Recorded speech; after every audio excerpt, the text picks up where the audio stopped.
Hi everybody, it's Ruiz and I'm back in my YouTube channel to have another story time with you guys about one of my adventures. And you see me rocking a Latino Heat shirt, a WWE shirt of Eddie Guerrero. It's because today I'm going to talk about Wrestlemania. I was able to be at Wrestlemania 32. I was able to cover the event and have some fun in the events surrounding the biggest wrestling show of the year, the Super Bowl of WWE, WrestleMania, which was held at the AT&T Stadium in Arlington, Texas. So, my buddy Ray Navarro, who I sent him a shout out, he came up with the idea, hey, let's go out to Dallas to the show. And me, I was like, okay, I work for a TV station, I do the sports segments in it, it's in Texas. Maybe I can get credentialed, and that way I'm able to cover and get the event and get some interviews and get some better access. So I pitched the idea to my boss. I told him, look, I'll ask for 3 days of vacation and I'll go on my vacation days and I'll work those days and I'll send some videos. And he was like, all right, if you want to work on your vacation days, sure. He sent in the request and it got approved. So me and my friend Ray, we drove in my car out to Dallas, Texas. One of his uncles lives out there, so we crashed at his place to avoid having to pay for a hotel in a very nice area, by the way. And we drove out on a Wednesday, and then Thursday we went to the first event. So Cara, who is a former WWE wrestler, he is born and raised in El Paso, and he was out there and he was going to be a part of a Be a Star rally where they tell kids not to be bullies, and he invited us to go cover that. So we went, we met up with him, and he took us into the Boys and Girls Club, and it was him, The Miz, Natalya, Corey Graves, Dallas Cowboy Brandon Carr, and Stephanie McMahon, who was one of the head honchos in WWE. When we got there, Stephanie wasn't there. They took us to the green room, the backstage area, where they were gonna give them a rundown of the events that were gonna happen, how it was gonna happen. And I'm just standing there, and all of a sudden I feel someone tap me in the back and stretch their hand, and it was Stephanie McMahon. She was introducing herself to me. Hi, nice to meet you, I'm Stephanie. And I ended up speechless. I was like, of course you're Stephanie McMahon. I see you on TV every week. So I shook her hand and introduced myself to her. Obviously she had no clue who she was, but she is a very nice person, so she introduced herself to everybody that she didn't know that was in that room. So I mentioned to her I was working with a TV station with Univision El Paso. We were covering Cara being in the event, and he was going to wrestle in the show and everything. So she was like, oh, that's very cool. She kept doing her lap around the room to say hi to everybody. They had that meeting, and I was sitting behind her. Like, everybody was in a table, everybody that was participating, and I was just in the back. And my friend Ray has great pictures I'll include in this video of me just sitting behind Stephanie McMahon. Like, I don't even remember if I was paying attention or not, but that's a cool picture that I have that I haven't posted anywhere, I think. So that's cool with that. We recorded Cara being a part of the rally and the rest of the wrestlers, interviewed him after the event, and that was what aired on Univision that day. The next day, we went to WrestleMania Access. I don't remember if it was the next day or the same day, but we went to WrestleMania Access, which is the big fan convention that WWE has for all the fans that are in town. So I was working, so I was obviously asking for autographs or anything, but we did a little bit of a lap around the arena, around the convention center, and showing what fans were doing and having a good time. And while we were recording, I think Eva Marie was signing autographs, and Nia Jax was just standing there. So I asked her if it was cool to record myself doing my intro with her, and she was like, of course. Bienvenidos a WrestleMania Access. Nia Jax, futura campeona de las mujeres en NXT. Ojo con ella, eh? Yeah. So we recorded that. That was when she was still with NXT, not with WWE, so she was really cool about that. And it was a very cool experience. I was able to hold on to the WWE belt while doing an entrance, in a pretend ring entrance.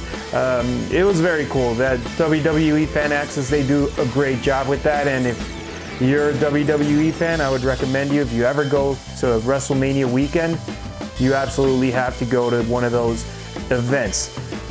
my friend and I, I went to Wrestlecon, which is an alternate convention going on for everything non-WWE that is in town. And I went to that one the day before WrestleMania. And that one I went as a fan, so I paid for my ticket, I paid for my autographs and photo ops, and that day I got to meet Ricochet, Torrie Wilson, Colt Cabana, Pentagon Jr., who I had tried to interview a couple of times in Juarez and it never happened, but starting that day, I told him, dude, come on, let's do an interview. Next time he was in Juarez, we did an interview. Next time he was in El Paso, we did an interview, and since then we've struck a real cool friendship. So Pentagon Jr., Kelly, Velvet Sky, Melissa Santos, Karlee, Catrina, Ashley Massaro, Jeff Hardy. So each one was a paid meet and greet. Shout out to Brooke Adams. So she actually didn't charge me. I met her in Tucson at another convention I'll talk about in another video. And she's a total sweetheart. We're Facebook friends and she's great. So she saw me and I had my sign for her and she was like, oh, here, I'll sign that for you. And we took the picture and everything. So she's also really cool. And that day I also got to interview Melissa Santos and Karlee Perez, better known as Catrina, on Lucha Underground. And that clip actually has a decent amount of views on YouTube. I didn't even remember that I had that on another YouTube channel, and it has a decent amount of views. Cage had a run in, so it was very fun being there on that day. A friend of mine, Jose, who's now in Chicago, he was there to meet Rey Mysterio, and he was in line, so I got him out of line so he could record that video for me. He got back in line, he got his Rey Mysterio autograph, so that was pretty cool. So WrestleCon, if you can go, I would absolutely recommend it. The show that night, it started super late, the WrestleCon show. They do the convention, but they also have a wrestling show with the wrestlers that were at the convention. Pentagon Jr. wrestled twice. It was a long night. I don't think we left that place until like 1 in the morning. I got to meet Killshot, who is now known as Isaiah Swerve Scott, maybe. I don't remember exactly his name on NXT, but he's a great wrestler, former Lucha Underground guy. So that was really cool being able to meet the Lucha Underground guys there and girls. And I got to go to Lucha Underground a couple of weeks later for work. On WrestleMania day, that was crazy. So we went to AT&T Stadium, we parked, and it started getting a little bit more crowded. The parking didn't look crowded, but we got close to the lines and there were huge lines. So I was covering the event for Univision El Paso, and I told my friend, hey, let's do a lap around the stadium and hopefully we can find someone with an Eddie Guerrero shirt who can chant Eddie, Eddie, Eddie at the camera. And that way we can link El Paso to WrestleMania. He was like, sure. I didn't think the stadium was that damn big. That lap took us like an hour to go completely around the stadium. And you know how many fans we saw with Eddie shirts? None. I was so disappointed. So it was hot. It was April, so it was hot. And we walked back to my car, and surely enough, as I was opening my car and we got in, turned on the AC, I see 2 guys with Eddie Guerrero shirts walking my way. I was like, bam, there you go. We didn't find them walking all around this stadium that sits over 100,000 fans, but walking right next to my car, a guy with an Eddie Guerrero shirt. We got that video. It came out in that package that we recorded. Viva la raza! Eddie, Eddie, Eddie, Eddie, Eddie. So we did some interviews with fans outside, shot some cool videos, and the good thing about being a credentialed media member is that we didn't take as long as fans that were in line for hours outside to get inside. So we got inside. I got a cool picture down there in the lower bowl. We recorded a pre-show video that aired in the 5 p.m. news. En directo desde el estadio AT&T con imágenes de Rey Navarro, reportó para Univisión 26 El Paso, Ruiz. And then we went up to the press box, and literally the press box at that stadium is nosebleeds. I mean, at the end of the day, they're working media.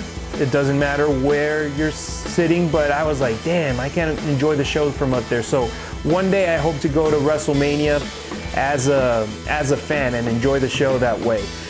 But my friend Ray, he was taking pictures and they saw his camera and they thought he was with the company. So he was down in the floor level for basically the whole show. He goes upstairs and he's like, dude, I can get you downstairs. I was like, all right, let's go. We got to the elevator, we went all the way down to the floor level. They saw our credentials and they're like, yeah, those credentials don't get you in here. I was like, damn, we got on the wrong elevator. Here, let's go on this other elevator. We went on another elevator. We got down to the floor. The thing is, he had a huge camera. I didn't. So I was just standing next to the stage area and I was pissed off, disappointed because I missed the New Day's entrance and I wanted to see that live. We were in the elevator while that happened. But we got to see the end of the match. It was the League of Nations versus the New Day. And then the League of Nations won. But then there were entrances by legends of the company. I think it was Mick Foley. It was Shawn Michaels, and at the end it was Stone Cold Steve Austin, and I was on the floor when that happened, and that pop was the loudest I've heard in my life. It was ridiculous how AT&T Stadium exploded.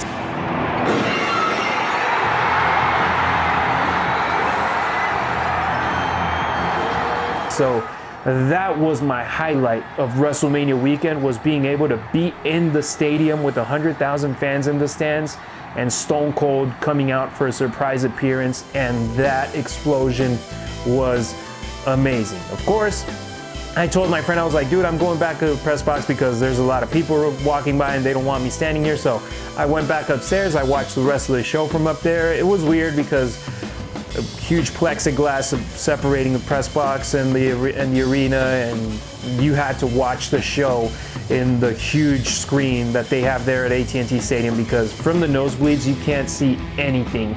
But just being there in the building, it was unique, it was different, and I was able to get some coverage there for Univision, for the company I worked for. I had to convince my boss to let me go and I had to get some vacation days, but being able to be there with Cara, El Paso native, who wrestled in the main show, who had a pair of huge, great spots in the Intercontinental, I think it was an 8-man ladder match. It was pretty amazing. My friend Ray got some great pictures with his camera, and I've been able to print some of those and get them signed by Sasha Banks, by Becky Lynch, and other wrestlers, Zack Ryder, who won the Intercontinental title. So it was cool, and just being there at WrestleMania, it was a great experience. I hope one day I get to experience it as a fan. Even though I'm not watching WWE much nowadays, I still want to go to a show with 100,000 fans in the stands and having a decent seat, even though they're super expensive, and enjoy the show, enjoy the moment, and take it in without being worried about, okay, I need to get this video for work, I need to send these pictures for the website, I need to do all of this for my job. So one day I'll get that experience, but this was my experience at WrestleMania 32, working as a reporter and getting to meet some of the stars. I almost forgot. So we're circling back to the WWE doing community stuff. On Friday, Cara had a reading challenge with some students, and Lana was there, Naomi was there, Lillian Garcia was there, and they were all super sweet. They were super cool. Same thing. We were backstage in the green room, went through the rundown, went out, recorded, did some video, did some interviews, so that was cool as well. And also, during the Be a Star rally that I spoke about at the beginning, I got to meet Jimena Sanchez and Vero Rodriguez. They're two very popular sportscasters in Fox Sports Mexico. Jimena has 8.2 million followers, and Vero is actually now the wife of Finn Balor. So that was pretty cool getting to meet them there, and Jimena is actually a huge Raiders fan as well as I am, so we got that to talk about that. And yeah, I mean, WrestleMania weekend was great. Of course, I had a little bit more access than usual because I was working, but one day I'll go as a fan. Let me know what you thought about this video. Leave a comment here, like the video, subscribe to my channel, and of course, turn on your notifications so you can get notified about when my next video is uploaded here on my YouTube channel. And remember, you can also tell me what topics you would like for me to talk about here in my YouTube channel, and I might just do it. So there you go. I'm Ruiz. I hope you enjoyed this video. Have a nice day.